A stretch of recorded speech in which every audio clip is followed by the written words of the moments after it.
Саламатсыздар ма, құрметті оқырмандар, құрметті көрермендер. Біздің бүгінгі видеомыз пияз қабығына арналады. Пияз қабығы біздің үйіміздегі ең қолжетімді ингредиент болып табылады. Құрметті көрермендер, біздің каналымыздың 90%-ын каналымызға тіркелмеген оқырмандар мен көрермендер қарайды екен. Сіздерден өтініш, біздің каналымызға тіркеліп, өз пікірлеріңізді қалдырып кетсеңіздер.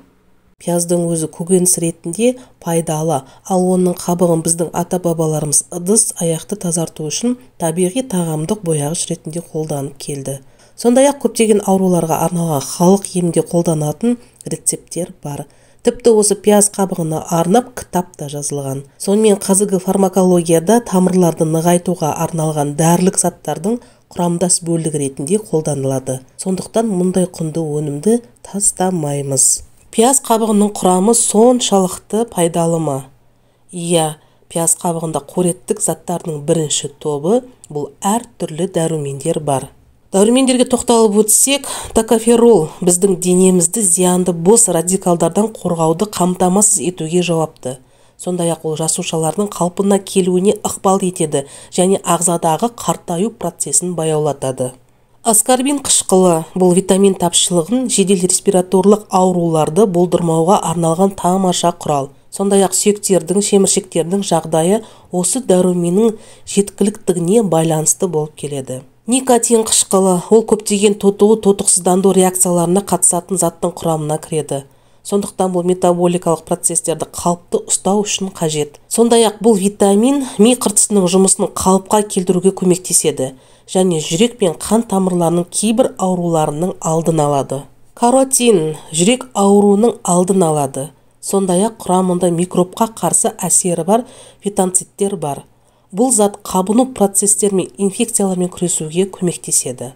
Сондай-ақ бірқатар микроэлементтер мен минералдар, кальций тұздары, калий тұздары және магний тұздары, олар ағзадағы су мен тұздардың тепе-теңдігін сақтау үшін қажет. Пияз қабығының пайдасы. Яғни бұл пияз қабығы қандай ауруларға пайдалы болып келеді. Суық тиюге қарсы профилактикалық құрал, иммунитетті қолдау, антиденелер өндірісін реттеуге көмектеседі. Қабыну процесін жеңілдетуге көмектеседі. Табиғи антиоксидант жасушалардың қартаю процесін болдырмайды. Тамырларды жақсы күйде ұстауға көмектеседі. Аллергиялық ісінуді жеңілдетуге көмектеседі. Тромбоз қаупін азайтады. Жүрек тонусының жоғарылауына ықпал етеді. Қан айналымын жақсартады, сәйкесінше барлық органдардың тамақтануын жақсартады. Диуретикалық әсердің арқасында токсиндер кетіреді. Қысымды қалыпқа келтіреді. Жұмсақ тіндердің сауығу процесін жеделдетеді. Қатерлі ісік ауруының ықтималдығын азайтады. Терінің серпімділігін арттырады.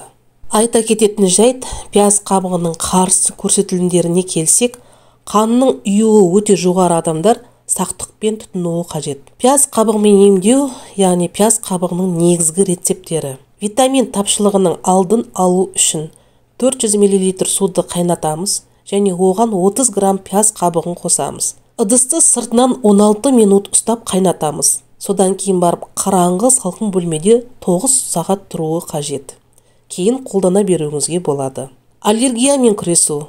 60 грамм ұсақталған қабықты алып 500 мл су қосамыз. Қайнағанға дейін қыздырып және 4 минут ингаляция жасауымызға болады. Варикозды тамырларға қолдану. Дәріханада сатып алуға болатын 30 мл календула тұнбасын 30 грамм қабықпен пияз қабығымен араластырамыз. Қоспаны 500 мл сумен толтырып 20 минут қайнатамыз. 5-6 сағатқа қойып қоямыз. Содан кейін қоспаны бастапқы көлемнің жартысы ғана қалатындай етіп буландыру керек. Салқындатып барып, мақтамен ауырған жерлерімізге сүртуге болады. Созылмалы гастритке қолдану. 30 мл пияз қабығының тұнбасына 100 мл алоэ шырынын араластырамыз.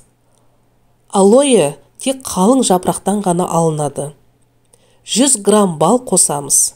Барлығын мұқият араластырып, қоспаны күніне 3 рет 5 мл тамақтанар алдында қолданамыз. Емдеу курсы 21 күн. Простатитке қолдану. 55 грамм фундук қабығын 30 грамм пияз қабығымен араластырамыз. 2 литр су қосып 60 минут қайнатамыз. Қайнатпаны 3 сағат бойы тұндырып, оны сүзгіштен өткізіп, 3 апта ішінде күніне 2 рет 100 мл ішіп отырамыз. Теріге шыққан безеуге қолдану. Безеуді емдеу үшін таңертең және кешке бетті тазалап, жуып алғаннан кейін пияздың тұнбасымен сүртіп отырамыз. Дерматитпен күресу.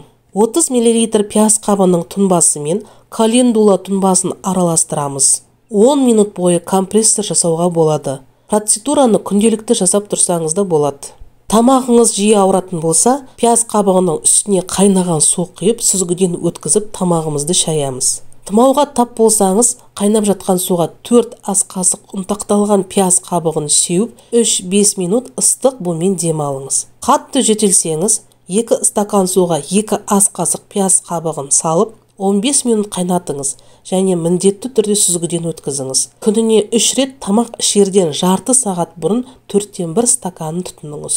Бүйрегіңіз бен қуық қалбыршағыңыз ауырса, 3 ас қасық ұнтақталған пияз қабығын алып, үстіне 2 стакан қайнаған су құйып, 30 минутқа қалдырыңыз.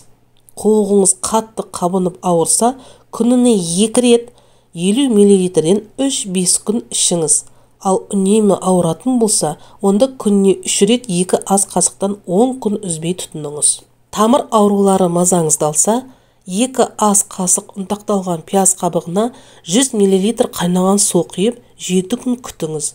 Дайын болған соң, жақсылап сүзгіден өткізіп, күніне 3 рет тамақтан жарты сағат бұрын 20 тамшысын ішіп отырыңыз. Пияз қабығын біздің әжелеріміз шашқа икемділік беру үшін қолданған, бірақ мұны біразы білсе, біраз адамдар білмейді. Оның құрамында минералдар мен микроэлементтердің барлық кешені бар. Пияз қабығының шашқа тигізетін пайдасы: фолликулаға жағымды әсер етеді, әр шаш нәрленеді және күшейеді. Антисептикалық әсері бар, сондықтан ол қайызғақты тамаша жояды. Шаштың өсуін белсендіреді, себебі ол қан ағымын ынталандырады. Майлы бас терісінің проблемаларын жояды. Тұрақты түрде бояп тұрған кезінде май бездерінің бөлінуі азаяды. Табиғи бұйра шаштарға әдемі алтын немесе қызғылт реңк береді. Пияз қабығы көптеген ауруларды емдеуге көмектеседі. Емдеу курстары арасында үзіліс жасағаныңыз дұрыс. Есіңізде болсын, бұл аурудың алдын алу және негізгі емдеуге көмек. Сондықтан да дәрігермен кеңесуді ұмытпаңыз.